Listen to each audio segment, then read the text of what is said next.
Welcome to my channel road to history. आज की इस वीडियो में जो मैं पिछले वीडियो में पेरिस पीस कॉन्फ्रेंस की बात किया था, उसी को आगे बढ़ाते हुए वर्साय की संधि पर हम बात करेंगे, जो पेरिस पीस कॉन्फ्रेंस का एक इम्पॉर्टेंट ट्रीटी है जो जर्मनी के साथ किया गया। और यह एक बृहद ट्रीटी जिसको बाद में कुछ लोगों ने आरोपित ट्रीटी भी कहा, आरोपित संधि भी कहा, उस पर भी हम बात करेंगे। लेकिन सबसे पहले वर्साय की संधि की अगर हम बात करें तो ये एक विस्तृत संधि थी जिसमें 440 धाराएं थी और इस संधि के द्वारा जर्मनी को अपने अधिकांश क्षेत्रों से या एक बहुत बड़े पैमाने पर क्षेत्रों से हाथ धोना पड़ा।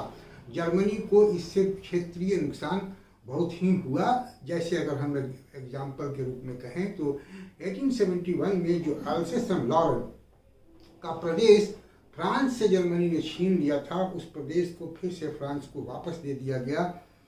जर्मनी की जो पूर्वी सीमा है, पूर्वी सीमा पर अधिकांश क्षेत्रों को दूसरे राज्यों को दे दिया गया। एक नए राज्य जो पोलैंड का निर्माण किया गया, तो पोलैंड को अधिकांश जर्मनी का क्षेत्र दिया गया। और पोलैंड जो एक लैंड लॉक्ड राज्य बना, उसको समुद्र तट तक पहुंचाने के लिए जर्मनी के बीचों बीच, जिसमें पोशेन और पश्चिमी जर्मनी का बहुत सारा क्षेत्र आता था, एक गलियारा बनाया गया जिसको पोलिस कॉरिडोर या पोलिस गलियारा भी कहते हैं। और उसके उत्तरी छोर पर, उस पोलिस गलियारे के उत्तरी छोर पर डैंजिंग नामक बंदरगाह था जिसके अधिकांश निवासी जर्मन थे। उस को एक स्वतंत्र नगर के रूप में घोषित कर दिया गया और उसको राष्ट्र संघ की प्रशासनिक व्यवस्था के अंतर्गत रख दिया गया ताकि पोलैंड जो है वो समुद्र तट तक पहुंच सके। इसका नतीजा ये हुआ कि पूर्वी प्रशा जो है वो शेष जर्मनी से पूरी तरह से कट गया। तो अगर हम देखें तो एक तरह से जर्मनी का विभाजन हो गया इस वर्साय के संधि के द्वारा। इसी प्रकार मेमेल नामक जो बाल्टिक तट पर एक बंदरगाह था, उसको भी राष्ट्र संघ की प्रशासनिक व्यवस्था के अंतर्गत रख दिया गया। तो हम देख रहे हैं कि बहुत सारे जो उसके बंदरगाह थे उस पर से उसका अधिकार समाप्त हो रहा था इस वर्साय के संधि के द्वारा। बाद में मेमेल पर लिथुआनिया ने अपना अधिकार जमा लिया। इसी तरह से 1864 में श्लेस्विग नाम की का जो जगह है, डेनमार्क से बिस्मार्क ने उसको छीन लिया था।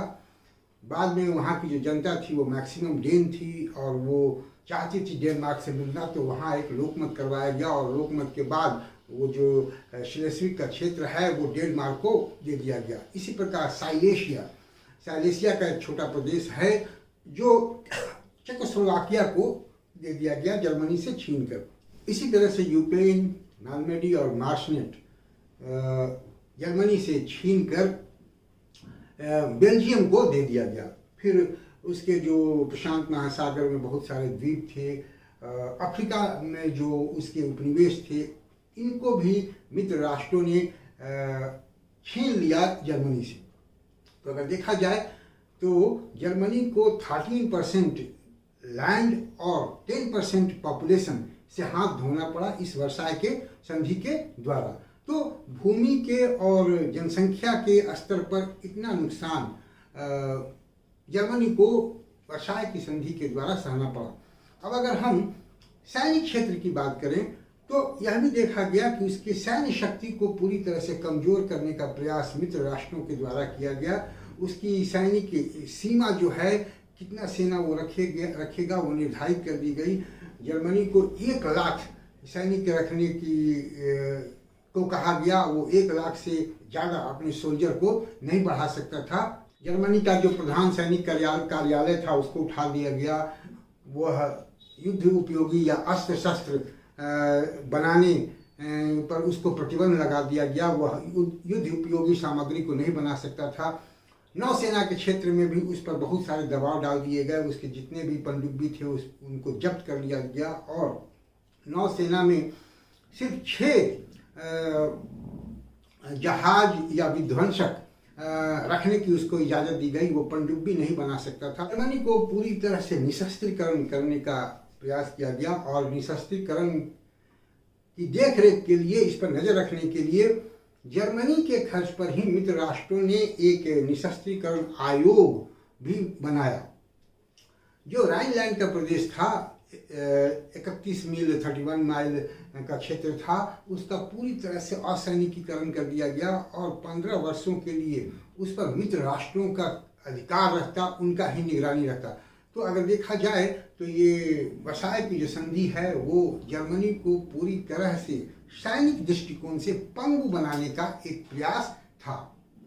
वर्साय संधि की धारा 231 के अनुसार जर्मनी और उसके सहयोगी देशों को इस युद्ध के लिए जिम्मेदार माना गया और इस वजह से इस युद्ध में जितनी भी क्षति हुई थी मित्र राष्ट्रों की, उसकी क्षतिपूर्ति करने का भी प्रावधान इस संधि में किया गया, या एक तरह से जर्मनी पर दबाव डाला गया कि वो क्षतिपूर्ति करे। क्षतिपूर्ति की रकम क्या होगी यह निर्धारित नहीं किया गया। शुरू में बस इतना बताया गया कि 1921 तक $5 अरब जर्मनी देगा और इन बिटवीन एक क्षतिपूर्ति आयोग गठित किया जाएगा और वह आयोग निर्धारित करेगा कि जर्मनी को रिपरेशन में या क्षतिपूर्ति के रूप में कितनी रकम देनी है। इसके अलावा युद्ध काल में जर्मनी ने फ्रांस के कोयला और लोहे का बहुत सारा उपयोग किया था, तो इसकी क्षतिपूर्ति के रूप में जर्मनी का जो एक मुख्य क्षेत्र था शार, जो लोहा और कोयला का क्षेत्र था, उसको फ्रांस को 15 वर्षों के लिए दे दिया गया कि उसका उपयोग फ्रांस करेगा और 15 वर्षों के बाद वहाँ की जनता से लोकमत लिया जाएगा और अगर जनता जर्मनी के पक्ष में अपना मत देती है तो भी वो क्षेत्र जर्मनी को तो मिलेगा, लेकिन वहाँ जो भी माइंस हैं लोहे के और कोयले के, उसको जर्मनी को फ्रांस से खरीदना पड़ेगा। तो इस तरह की व्यवस्था की गई और क्षतिपूर्ति की रकम इतनी ज़्यादा ला दी गई जो जर्मनी को देने के उसके बस में नहीं था कि वो दे पाए। उसकी आर्थिक स्थिति खुद ही खराब हो गई थी युद्ध के बाद।